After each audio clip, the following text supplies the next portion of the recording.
नमस्कार दोस्तों, हर संडे की तरह आपके साथ जुड़ चुका हूँ। हर वीडियो में मैं कुछ ना कुछ देने की कोशिश करता हूँ। लेकिन आज जो सीरीज़ चल रही थी, जो स्पीच मैंने फिनटेक्स के बारे में बैंक ऑफ ओरोमिया के एग्जीक्यूटिव ऑफिसर्स को जो वेबनिकॉम ने सेशन दिया था, उसका एक्चुअली पार्ट 3 मुझे ब्रॉडकास्ट करना था। लेकिन इस हफ्ते में कुछ अच्छी चीज़ें हुई और उन चीज़ों को आपके साथ शेयर करना मुझे काफ़ी ज़रूरी समझा, और इसलिए वो जो पार्ट 3 और पार्ट 4 एपिसोड जो भी होगा वो अगले संडे में दूंगा। आप तो जानती होंगे कि अर्बन कोऑपरेटिव बैंकिंग सेक्टर के बारे में मैं कुछ ना कुछ करते रहता हूँ, कुछ बातें बताता हूँ, कुछ बैंकों के साथ बात करता हूँ। I try to help them so that they do their banking in a nicer way. This week one beautiful thing has happened, and that beautiful thing could not have happened because of a couple of people who are responsible for the events that have taken place. Before I talk about the event, I would like to express thanks or express the sense of gratitude to a couple of people. The first among them is the members of my board who wholeheartedly are supporting me, followed by Shri Satish Ji Marathe, the ex-Reserve Bank of India director, then Shri Sunil Sathe, who is MD of TCSB Bank, then Sexto Ferguso, MD of Basin Catholic,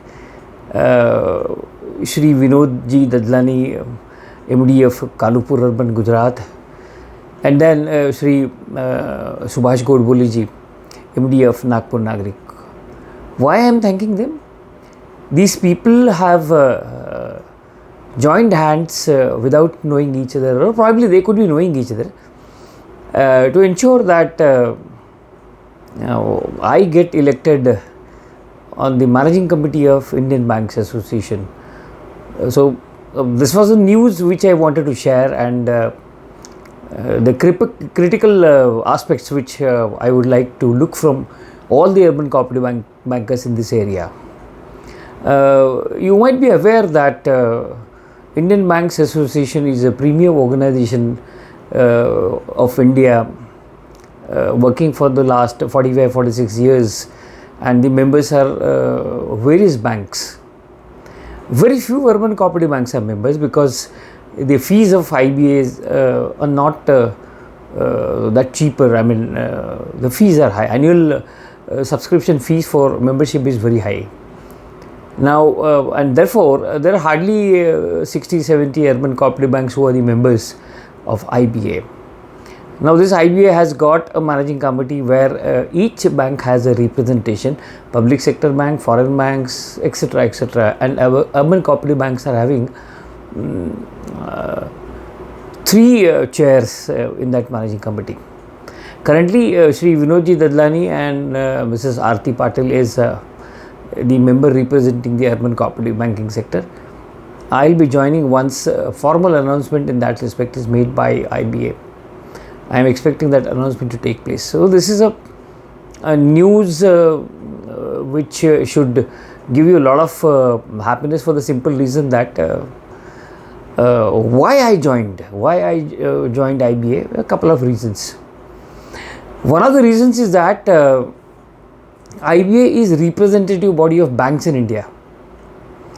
But for urban cooperative banks, we have NAFCAB, which is doing its job, and then almost 5 or 6 states are having the state level federation, and then couple of district level associations are also there in Gujarat and Maharashtra. These associations are working for the benefit of the urban cooperative banking sector. But somehow I still feel that the federations and NAFCAB have been doing yeoman service for the sector. There is still a gap which has to be utilized in a proper way. I am not going to tom and tell you that I'll do this, I'll do that. No, that's not possible, because there are only 3 members from the urban cooperative banking sector. There are a couple of things which attracted me to this was that you are now in a position to talk about the sector representing a sector. That is point number 1. You all know my email ID, which normally I give in my description. The idea is you can share your worries or issues or difficulties through that mail, and then I try to respond to the concerned or respected bank. Whatever help that I can give, I try to give them, and the help is normally in the area of interpretation or the impact of the regulatory guidelines. I was talking of what attracted me to the coveted post of member of Managing Committee of IBA. Let me tell you, if you look at the website of IBA, you will find that hardly 50-60 urban cooperative banks are members for the stiff fees, annual subscription fees that has been prescribed by IBA. It would mean that roughly around 1300 banks in the country, irrespective of their grade, they are not getting the benefit of IBA and its presence or its advisories. You now have a chance, whether your bank is small or large or big or whatever. It could be a unit bank as well, to use my services to help you. And how you can use my services is as simple as that. Shoot your queries, shoot your issues, shoot your problems, not bank specific, but sector specific. The problems could be in the areas of interpretation, the problems could be in the areas of the way the regulatory guidelines have been issued, and if you feel that there is injustice that is being done at any point of time in regulation, and if that injustice is required to be defended. For members, IBA is a platform which can, of course, represent the members before the regulators. So it's necessary that you also become a member of IBA. It's possibly a question as to what will be the direct benefit. It's not a question of benefit. It's a question of ensuring that you raise your issues at a proper forum and defend your institutions through a quasi-regulatory body. You remember the Government of India allowed some interest subventions and all those things during COVID. Those were implemented with the advisories of IBA. In fact, Reserve Bank of India also asked IBA to advise the banks as to how it has to be implemented. There are several such things where IBA plays a key role in advising the policymakers. Why I wanted to be on the board of the IBA? You remember a couple of days ago, Amit Shah ji made a statement which has a far-reaching ramifications. What was the statement? The statement was about diluting the difference between the regulatory instructions of cooperative banks and commercial banks. Just imagine the impact it could have on the sector which is not fully or thoroughly prepared to handle the onslaught of commercial banks regulations. We are not working hard on the regulations. As a urban cooperative banking fraternity member, for bigger banks, you don't need help. But smaller banks, they do. They are in muffussils and they find it difficult. But then if the difficulty is in respect of a particular regulatory guidelines or particular Government of India guidelines which requires to be influenced in a proper way or with proper argument, probably I can be of help. I can be of help which I can take up the issue with IBA. The issue with IBA can be taken up only if it affects holistically to the entire sector and not a bank specific issue. So it's necessary that you need to identify the issues which the sector is finding it difficult to resolve and what you expect. What is your expectation? What is required to be done to resolve the issues? Please use my email ID. That email ID, you can shoot all such queries or issues that you want to resolve. I'll do my best to take it up to the appropriate forum. Of course, you'll have to wait for a while because it's only the announcement of election results. There will be appropriate announcement probably in the AGM of the IBA, and then I'll be able to function along with my friend Shri Vinodji Dadlani and Mrs. Aarti Patil.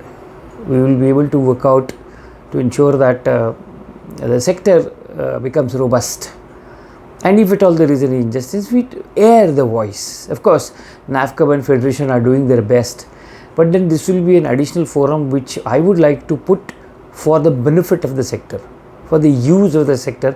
This position is required to be used, and therefore for a change I am not airing the part 3 of my session for Bank of Oromia Ethiopia's executives, officers and MDs and directors. This I wanted to share with you for the simple reason that use my email ID, shoot your issues. If they are of a policy level, allow me some time to take it up at the appropriate level. It's my endeavor, and if you see the purpose of this particular channel, the endeavor is to help the urban cooperative banks. I'll keep on doing it. For the simple reason, I don't want sector to die. I would like sector to grow. With umbrella organization coming up, probably there will be a lot of solutions for the sector which are now in sight. I request you to share the input with all the cooperative banking fraternity and raise a voice intelligently. Not that my bank is affected and therefore this regulation is wrong. No, it cannot happen like that. You have to understand how Reserve Bank of India functions, and therefore it is necessary that we raise the rightful issues with the regulator. Whether they get resolved or not, I do not know. I am not sure. I am not aware of how IBA functions, but probably I will be able to contribute on your behalf. So thank you for watching. Please keep on watching. You will get part 3 of the fintech companies next Sunday. If you like what I am doing, please do subscribe to the channel, like and share. Share with your entire cooperative banking fraternity. The canvas that I have got is yours. Make use of it. Thank you.